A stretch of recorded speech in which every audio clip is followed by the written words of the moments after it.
एक एक बात तो मान के चलें कि कोई कितनी भी कोशिश कर ले, पॉलिटिकल माइलेज लेने की कोशिश हो या पॉलिटिकल मजबूरी हो, बिकॉज उन्हीं की स्पीच में आपको, अगर वो 1 घंटे की कोई भी नेता स्पीच देता है तो उसमें आपको लगता है कि बहुत सारे वर्ड्स उर्दू के होते हैं, वो उसे नहीं निकाल सकता, चाहे वो कितने बड़े राइटर, स्क्रिप्ट राइटर बुला लें जो उनके नोट तैयार करते हैं। तो एक बात तो क्लियर हुई कि उर्दू जो है वो ऑक्सीजन है, आप हटा ही नहीं सकते। यहाँ मेरा विरोध भी हो जाता है। मैं तो यहाँ तक कहता हूँ कि सिंधु से बना हुआ हिंदू शब्द है। हाँ। तो सिंधु नदी बहती थी तो सिंधु की जो घाटी के लोग थे उनको सिंधु बोला जाता था।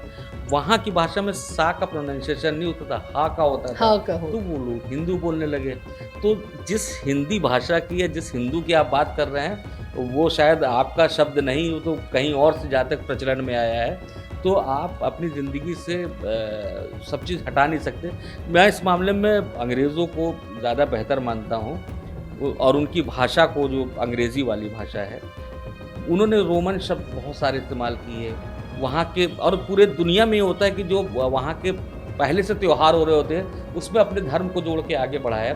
तो मुझको लगता है कि आप जितनी चीज़ों को अपने संग जोड़ते जाएंगे आप उतने बड़े होते जाएंगे। तो भाषा के लिए तो विशेष रूप से कहूँगा।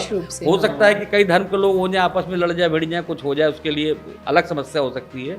लेकिन भाषा जितनी समृद्ध होगी उतनी ही बेहतर होगी। मैं तो यहाँ तक कि जो अंग्रेज़ी के बहुत सारे कॉमन शब्द हैं कि हम इंजन बोलते हैं तो इंजन ही चलना चाहिए, क्योंकि जो शब्द हम बोलना सीख गए हैं उसमें ज़बरदस्ती हम कोई शब्द पूछे वो ठीक नहीं। मुझे लगता है कि हिंदी में भी इंजन ही लिखते हैं। हाँ। उसका हिंदी का अब जैसे मुझे तो पता ही नहीं बता दी जबरदस्ती के शब्द जो है मजाक उड़ाने के लिए बहुत। हाँ, इंजन को इंजन ही लिखते हैं, नहीं किसी को उसका हिंदी नहीं पता। ये बात तो ठीक है। तो ये लोगों के ऊपर छोड़ देते हैं। और मैं ये मानती हूँ कि लोग थोड़े से चालाक होते हैं, वो सब कुछ करते हैं लेकिन बाहर शो ऑफ कुछ और करते हैं, शायद मजबूरी हो।